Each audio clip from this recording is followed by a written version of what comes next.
A thing is what it is, right? A situation is what it is. A person is what it is. You look at something and somebody else looks at the exact same thing and you agree 100% that that's what it is, right? You know I'm leading you to say that the answer is no. The answer is wrong. We all see things differently. We measure things differently. And nowhere was that greater espoused than in a recent study that I was reading. They took people and they invited them to exchange, or rather to touch each other's forearms, to touch each other's forearms, okay? You with me?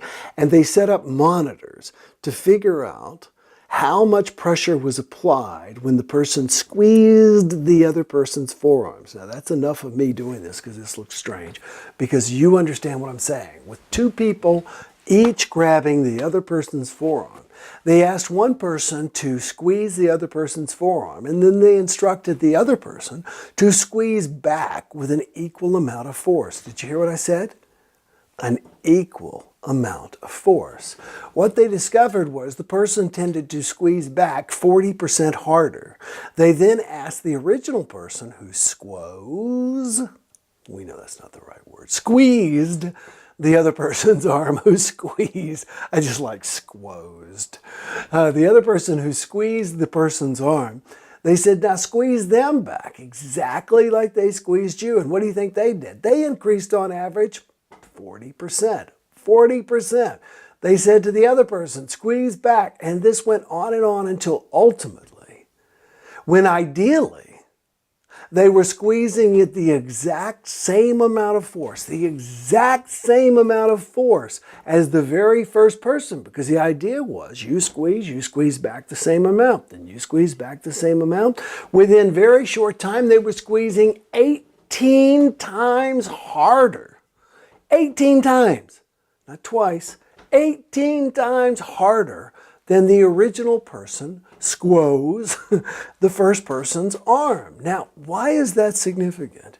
We overestimate our own impact and we underestimate the other person's impact.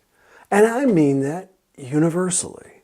We overestimate our impact when we are expressing our energy out to other people. Excuse me, I'm saying this backwards.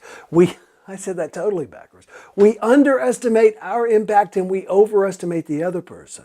In other words, we say that I'm only reaching at this level, but the other person's coming back at this level and I'm going to go back at this level.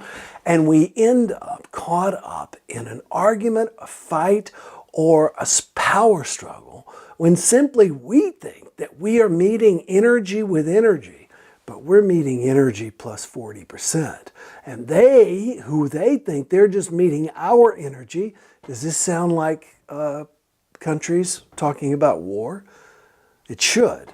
And then we're just going to meet or trade war. We're just going to meet your energy, but we're going to increase it 40%. And we're just going to meet your energy, but we're going to increase it 40%. It's a natural tendency. So why is this important? It's important to understand that other people are going to add greater weight and severity to what you say and do. Let me say that again. People are going to add greater weight and severity to what you say and do.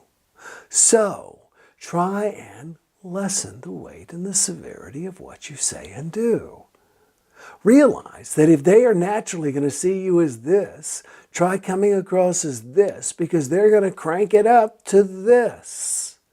It's in your best interest to try and meet people where they are, not try and exceed it so they turn around and come back at you even harder.